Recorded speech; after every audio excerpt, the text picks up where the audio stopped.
영접의 본질에 대해서 같이 하겠습니다.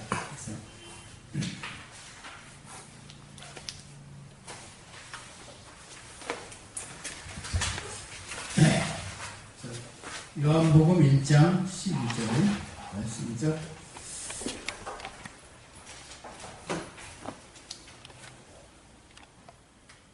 이런 식으로 이렇게 있습니다.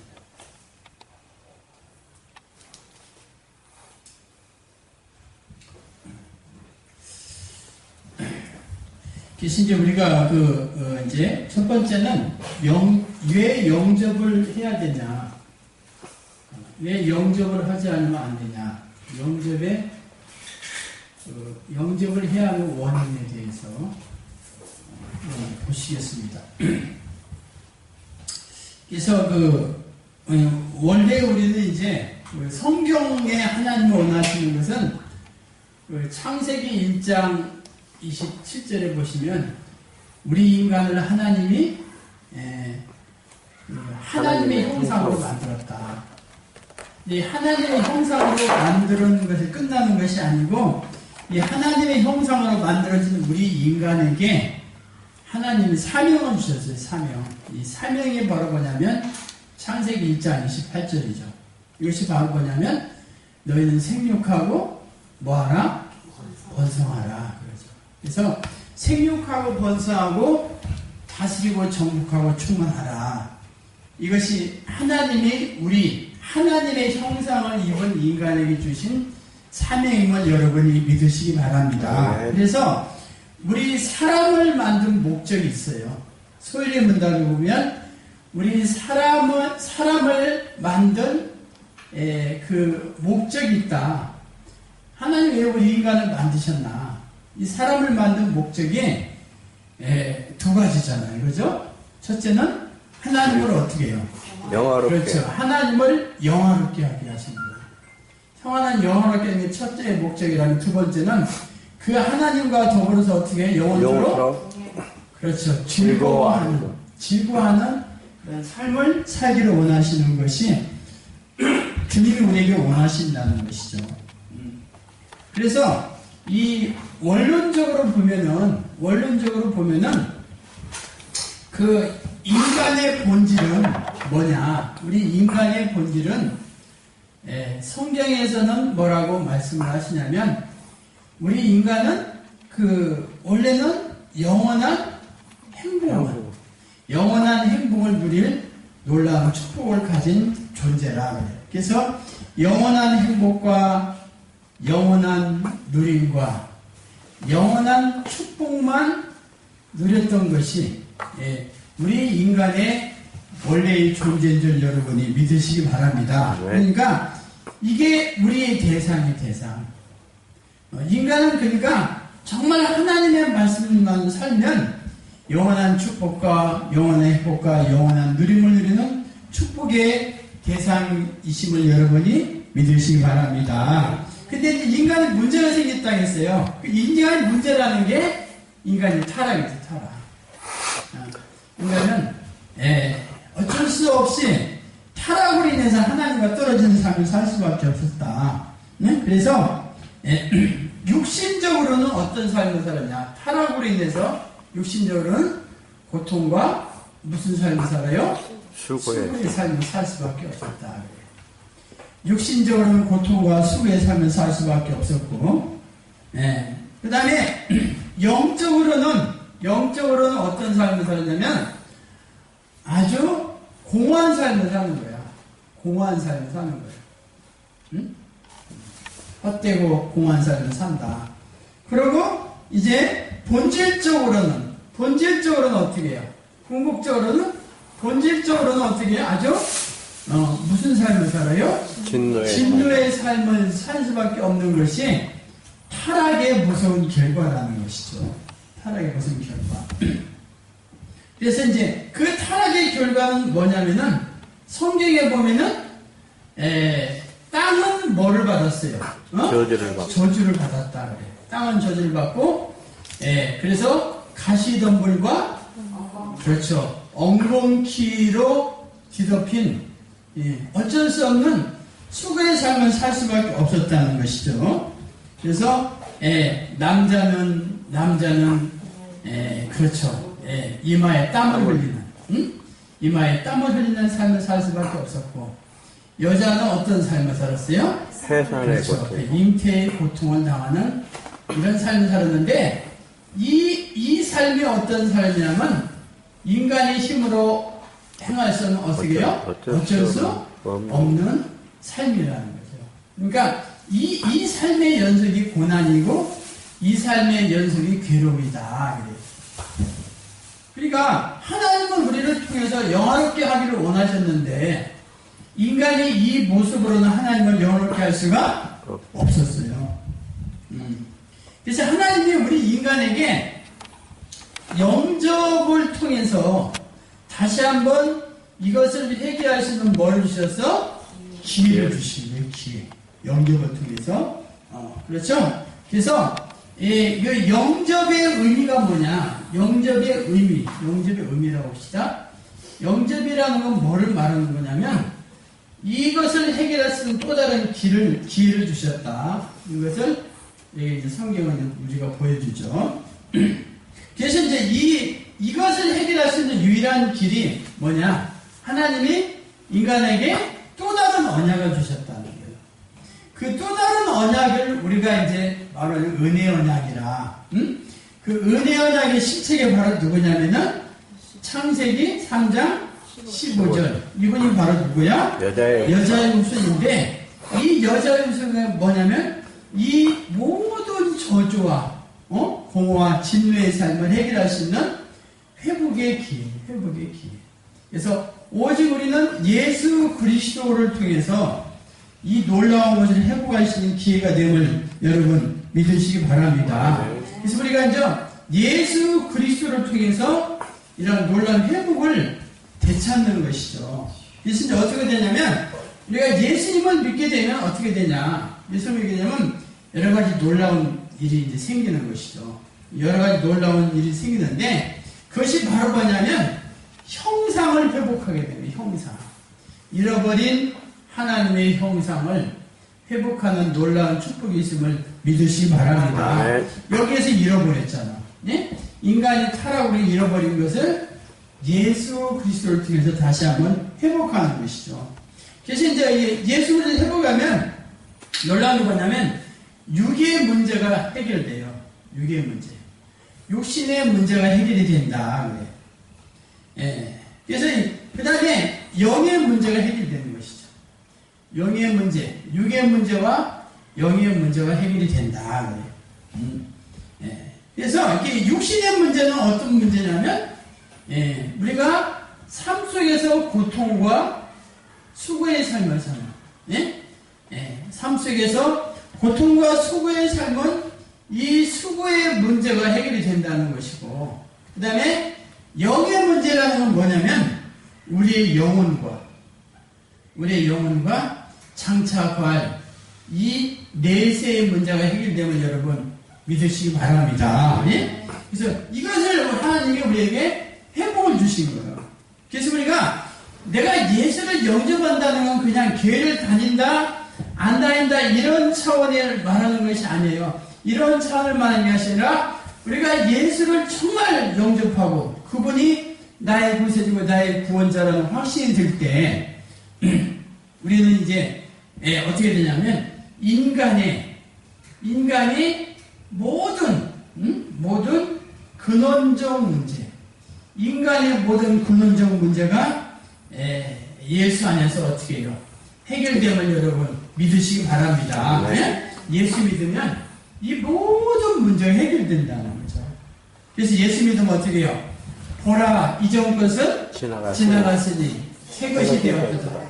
누구든지 그리스도 안에서 뭐가 돼요? 새로운 피조물이 된다는 놀라운 축복이 저와 여러분에게 주어짐을 여러분 믿으시기 바랍니다.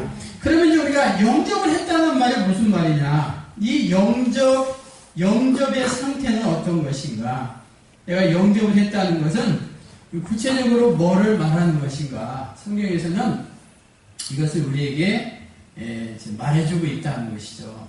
그래서 영접을 했다는 것은 여러 가지 의미가 있겠습니다만, 가장 중요한 것은 내가 예수를 영접함으로, 그쵸? 이제 뭐가 되냐면, 오늘에는, 그쵸? 요한복음 1장 12절에는 뭐가 돼요? 하나님의 자녀가 되고. 그렇죠? 그 다음에 요한일서 3장 2절에도 보면 우리가 하나님의 자녀로서 말하자면 회복이 되는 거예요. 회복이. 옛날에는 우리가 마귀 자녀였죠. 예수 믿기 전에 우리는 어떤 자였어? 마귀 자녀였어요. 마귀 자녀. 그래서 이제 바울은 그런 말을 그냥 우리가 에베소서를 한번 봅시다. 에베소서 2장 에베소서 2장 12절 13절 말씀 12절 13절 말씀 봅시다. 찾았습니까? 2장 12절 13절 한번 읽어봅시다. 그때 너희는 그리스도 밖에 있었고 이스라엘 나라 밖의 사람이라 약속의 언약에 대해서는 외인이요 세상에서는 소망이 없고 하나님도 없는 자였더니 이제는 전에 멀리 있던 너희가 그리스도 예수 안에서 그리스도의 피로 가까워졌느니라. 할렐루야. 그래서 우리가 예수 믿기 전에는 이스라엘 밖에 있는 사람이요 또 약속의 언약에서는 관계없는 외인이요 세상에서는 소망이 없고 하나님도 없는 자였다. 근데 우리가 예수를 믿음으로 이제는 누가 이 세상에 하나님의 자녀가 되면 여러분이 믿으시기 바랍니다. 그래서 하나님의 자녀의 축복은 다른 것이 아니에요. 하나님의 자녀는 반드시 성령이 내 안에 어떻게 해요? 계시다는 거예요. 내주라는 건 내 안에 주님이 계시다는 거예요. 그래서 우리가 요한복음 14장 16절에 보니까 이것이 바로 뭐냐면 신약을 사는 우리 성도의 축복 중에 축복인 줄 믿으시기 바랍니다. 왜냐하면 구약에는 성령이 죄를 지면 떠났어요. 그러나 신약에서는 비록 우리가 죄를 지더라도 우리를 떠나지 않고 우리와 영원토록 함께 하심을 여러분이 믿으시기 바랍니다. 주님이 함께 하시는 거예요. 주님이 함께 하신다는, 그러니까 내가 세상 속에서 가장 축복된 사람은 그 전능하신 하나님이, 그죠? 천지와 만물을 만든 그 하나님이 내가 그 예수를 내가 받아들여 보내서 그 하나님이 지금 내 안에 어떻게 해요? 나와 계시고, 이게 계시는데 나와 어떻게 해요? 영원토록 함께 하시는 거예요. 얼마나 놀라운 축복인지 몰라요. 유명한 리빙스턴이 그랬잖아요. 그 아프리카 오지에서 수많은 세월을 선교를 하고 있는데 어느 날 고국에 와서 강연을 하는데 어떤 학생이 하나가 리빙스턴 선생님 어떻게 그 험한 오지에서 그토록 오랫동안 선교를 할 수 있었습니까? 그러니까 리빙스턴이 한 말이 바로 전 말이에요. 내가 너를 고아와 같이 버려두지 아니한다는 그 하나님의 약속의 말씀이 나를 그곳에 있게 하였고 또는 내가 세상 끝날 때까지 영원토록 너와 함께한다는 그 약속의 말씀이 나를 그 험한 오지에서 견딜 수 있게 했습니다. 그래요. 할렐루야. 네. 이것이 하나님. 그러니까 우리 신약성대의 가장 축복은 주님이 나와 함께한다는 거예요. 그러니까 여러분 주님이 함께하면 뭐가 걱정이 되겠어. 그렇죠? 인간의 불행이라는 것은 다른 것이 불행이 아니라 내가 가진 것이 없다, 이것이 없다, 저것이 없다, 그것이 불행이 아니라 주님이 내 안에 없는 게 가장 큰 불행인 줄 기억하시기 바랍니다. 근데 우리 신약성도 예수를 영접한 자에게 가장 큰 축복은 누가 함께 하셔? 주님이 나와 함께 하신다는 거예요. 영원토록 나와 함께 하심을 믿으시기 바랍니다. 그러면서 이제 그분이 어떻게 하냐면 우리를 인도하신다는 거예요. 성령의 인도의 삶이죠. 그래서 우리를 계속 인도하신다는 거예요. 요한복음 16장 26절에 보면 우리를 가르치고 생각나게 하시고 우리를 인도하신 분이 바로 주님이심을 여러분 믿으시기 바랍니다. 주님이 나를 인도하십니다. 그러니까 주님이 나를 인도하는 삶이 가장 무슨 삶이야? 축복의 삶. 평안의 삶. 그러니까 여러분이 성령의 인도를 따라 사는 사람이 축복의 삶인 줄 여러분 믿으시기 바랍니다. 그래서 우리가 잠언서를 한번 보겠어요. 잠언서 3장. 시편 다음에 잠언서가 있죠. 잠언서 3장 5절로 6절의 말씀. 잠언서 3장 5절에 6절의 말씀. 우리 한번 천천히 한번 읽어봅시다.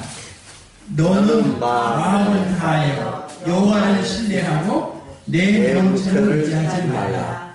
너는 범사의 글을 인정하라. 그리하면 내 길을 지도하시리라. 할렐루야.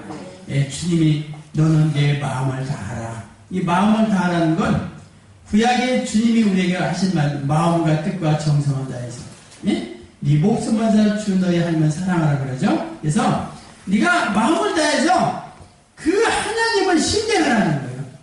믿으라는 거죠. 그리고 너는 세상을 살 때 내 머리를 의지하지 말라. 내 명철, 내 지식, 내 경험, 내 사상, 내 이름을 의지하지 말고 너는 범사에 그를 인정하고 그를 믿으라는 거예요. 그래서 여러분이 주님을 믿으면 주님이 여러분을 지도하실 줄 여러분 믿으시기 바랍니다. 이게 구약에서 가르쳐주는 교훈의 말씀이에요. 그래서요, 이스라엘 백성은 구약시대도 보면은 광야시대도 자기 멋대로 간 게 아니에요. 그 당시에는 구름이 성령의 인도를 상징했다. 그래서 구름이 머물면 이스라엘 백성도 어떻게 해요? 머무는 거예요. 왜? 괜히 갔다가 어떻게 해요? 떼악 밑에 머리만 벗겨주지. 그러니까 구름이 가만히 있으면 구름이 딱 떠오르면 어떻게 해? 구름은 쫓아가는 거예요. 그러니까 어머니 쫓아가는 생각 없어요. 왜냐하면 불과 구름으로 가려주잖아요. 밤에는 불기둥으로 따뜻하게 해주고 낮에는 그 뜨거운 햇빛을 구름이 가려주는데 구름을 쫓아가지 않으면 자기만 더운 거야. 그래서 구름이 떠나면 이스라엘 백성도 짐을 싸는 거예요. 구름이 멈추면 어떻게 해요? 이스라엘 백성도 멈추는 거예요. 그게 성령의 인도예요. 그러니까 그 당시에는 구름이 성령의 인도를 대신해요. 그 구름이라는 게 성령의 인도를 상징하는 거예요. 구름이 떠나면 나도 떠나고 구름이 머물면 나도 머물고 그렇죠? 보따리를 다 풀어야 돼요. 보따리를 다 풀었는데 아침에도 구름이 싹 떠. 그럼 어떻게 해요? 보따리를 풀어야 돼요. 보따리를 싸야죠. 싸서 막 부처님도 쫓아가는 거야. 근데 또 구름이 딱 멈췄어. 그래서 이제 나도 멈췄는데 언제 떠날지 모르는 게 보따리 안 풀었어. 하루 안 풀고 이틀 해도 일주일에도 안 풀으니까 보따리 안 풀고 쌀라니까 얼마나 힘이 들어. 그래서 보따리를 풀어버려서 또 아침에 또 구름이 딱 떠오르는 거예요. 풀자마자 또 어떻게 해요? 보따리 또 싸야지, 그죠? 그게 여러분 참 무서운 얘기지만 그게 바로 하나님이 우리를 인도하시는 거예요. 하나님은 그런 걸 인도하셨다는 것입니다. 오늘날 우리는 그 성령의 인도를 받으셔야 돼요. 그러니까 그 성령의 인도를 받기 위해서는 우리가 어떻게 해야 돼? 기도하셔야 돼. 아셨죠? 근데 기도하시면 하나님이 응답을 하신다는 거예요. 응답의 삶이죠. 그래서 우리가 이제 그 기도를 하시면 주님은 말씀에 요한복음 14장 14절 너희는 이제부터 내 이름으로 기도하라는 거예요. 내 이름을 기도하고 또 진실로 너희는 이제부터 내게 구하라. 그래서 요한복음 16장 13절 그리하면은 내가 너에게 응답을 하시겠다 말씀하시는 주님이심을 믿으시기 바랍니다. 그러니까 우리가 하나님의 자녀가 되고 예수를 영접하면 하나님의 자녀라는 놀라운 축복의 삶을 살 뿐만 아니라 우리는 이 땅에 살지만 우리의 시민권은 어디에 있어요? 그렇죠? 그래서 하늘의 시민권이 있는 하늘의 시민권자가 되면 여러분 믿으시기 바랍니다. 이것이 바로 뭐냐면 누구를 영접한 자요? 예수를 영접한 자. 그러니까 예수를 영접한다는 게 놀라운 축복이요. 모든 게 회복돼요. 예수를 영접할 때 우리의 육신의 문제는 물론이고 정신의 문제와 영적인 문제와 우리 인생의 모든 문제가 해결됨을 여러분 믿으시기 바랍니다. 그래서 이 예수를 영접한 자에게는요, 하나님이 놀라운 결과로 응답을 하신다는 거예요. 응답을. 그래서 이 응답이 바로 뭐냐면은, 예? 하나님이 예수 영접한 자에게는 놀라운, 이제, 권능을 주시는 권능. 그러니까, 우리가 하나님 지금도 마찬가지죠. 지금도, 우리에게 하나님은 권능을 주시죠, 권능. 그러니까, 하나님의 최대의 소원과 목적이 뭐냐면, 다른 것이 아니죠. 사도행 1장 8절에 보니까, 네가 이 예루살렘과 사마리아 땅까지 내 뭐가 되라? 증인. 이 증인의 삶을 살기를 원하시는 거죠. 증인의 삶을 살기를 원하시는 거죠. 근데 이 증인의 삶이 뭐냐면 예루살렘, 유다, 사마리아 땅까지 증인의 삶을 살기 원하시는 주님이심을 믿으시기 바랍니다. 그래서 이러한 증인의 삶을 살기 위해서는 반드시 우리에게 하나님이 이제 권능을 주세요. 권능. 그래서 성경에 보면은 이 제자들에도 권능을 줬어요. 그냥 제자들을 니들이 가서 전도하라 그러지 않습니다. 왜 그러냐면 예수를 믿는 건 무슨 싸움이에요? 영적 싸움. 그러니까 사람과 사람의 싸움이 아니라 사람 뒤에서 역사하는 더 악한 힘을 가진 녀석들이 있어요. 그것이 뭐요? 악한 마귀와의 싸움이죠. 그러니까 마귀와의 싸움에서는 반드시 권세가 있어야 되는 권세. 그래서 우리가 이 마태복음 10장 한번 봅시다. 마태복음 10장 1절에도 뭐라고 기록이 되어 있냐면요. 여기 이제 성경을 한번 천천히 한번 찾아보세요. 마태복음 10장 1절. 보시면은 예수님이 그 제자들에게 네가 그냥 가라 이렇게 말씀하지 않았어요. 10장 1절에서 보면은 읽어봅시다. 예수께서 그 12 제자를 부르사 더러운 귀신을 쫓아내며 모든 병과 모든 약한 것을 고치는 권능을 주시니라. 할렐루야. 주님이 이 제자들에게요, 네가 이제는 전도로 갈 때 그냥 가는 것이 아니다. 뭐를 보냐면 아주 귀신을 쫓아내고 병과 약함을 고치는, 아셨죠? 귀신을 쫓아내고 아주 모든 병과 모든 이 악한 것을 고치는 뭐를 줬어요? 권능을 줘서 하나님이 제자들에게 사역을 하심을 여러분 믿으시기 바랍니다. 그 다음에 이제 우리가 누가복음 10장에는 어떤 권능을 주셨냐? 예수님이 이제 누가복음 10장에는 이 70인 제자죠. 성경에 보면은 이제 전도대원으로 하나님 쓰신 70인 제자가 있어요. 그래서 누가복음 10장 19절의 말씀이죠. 누가복음 10장 19절 한번 찾아봅시다. 거기 110쪽이죠. 읽어봅시다. 내가 너희에게 뱀과 전개를 밟으며 원수의 모든 능력을 제할 권능을 주었으니 너를 해칠 자가 결탄코 없으리라. 그래서 하나님이 이 뱀과 전갈을 밟으며, 아셨죠? 이 뱀과 전갈을 밟으며 뭐냐면 원수의 모든 능력이죠. 원수의 모든 능력을 원수의 모든 능력을 제할 뭘 주셨어요? 권능을 주셨다는 거예요. 능력을 주셨다는 거예요. 권능을 주셨다. 이것이죠. 그러니까 뱀과 전갈이라는 것은 무슨 육신적인 뱀과 전갈의 생명이 아니라 우리가 주의 복음을 증거하는데 방해하는 악한 사탄 마귀의 연설을 생각하는 줄 믿으시기 바랍니다. 이걸 뱀과 전갈과 원수의 모든 능력을 제할 권능을 주신 거예요. 권능.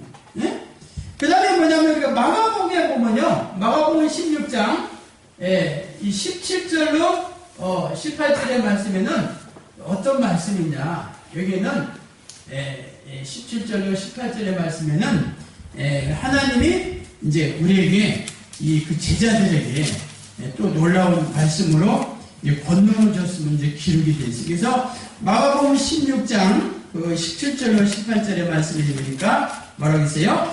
믿는 자에게는 이는 표적이 있다니 곧 그들이 내 이름으로 귀신을 쫓아내고 새 방언을 말하니 뱀을 집어올리며 무슨 독을 마실지라도 해를 받지 아니하고 병든 사람에게 손을 나으리라 하셨더라. 할렐루야. 그래서 정말 귀신과 또 새 방언을 말하는 놀라운 축복을 주셨음을요. 그래서 해가 없는 놀라운 이 권세를 주셨다고. 이 권세. 그러니까 이 권세를 주신 목적은 다른 것이 아니에요. 이것으로서 네가 예루살렘과 유다와 사마리아 땅까지는 뭐가 되라는 거야? 증인이 되라. 복음의 증인이 되기 위해서는 반드시 권능이 있음을 믿으시기 바랍니다. 이 권능을 주셨다면 이 싸움은 무슨 싸움이요? 영적 싸움. 그렇죠. 영적 싸움. 악한 마귀와의 싸움이야. 그러니까 우리가 사람을 대할 때 그 사람만 보면 안 돼요. 그 사람이 미운 게 아니라 그 사람 속의 역사는 뭐가 미운 거야? 악한, 그쵸. 마귀 권세가 미운 거죠. 그러니까 그것을 이길 수 있는 힘은 다른 것이 아니요. 오직 주의 권능이 있어야 됨을 믿으시기 바랍니다. 근데 그 권능은 아무에게 준 게 아니라 누가 해준 거예요? 자녀에게 주신 놀라운 권세. 뭐 어느까지 줬냐? 이 말씀은 예수님이 이 땅에 다시 오시는, 아셨죠? 마태복음 24장 14절까지 주 예수님이 다시 이 땅에 오시는 그 시기까지 우리에게 이 놀라운 사실을 주시고, 먼저 믿는 우리에게 놀라운 사실을 주시고, 우리를 통해서 믿지 않는 많은 생명에게 복음을 증가로 주신 줄 여러분 믿으시기 바랍니다. 아멘. 그래서 이게 영접이라는 건 놀라운 뜻이 있다. 여러분이 이 사실 아시고 다시 한번 영접에 감춰져 있는 그러한 비밀을 여러분 되시기를 주의 이름으로 축원합니다. 아멘. 네.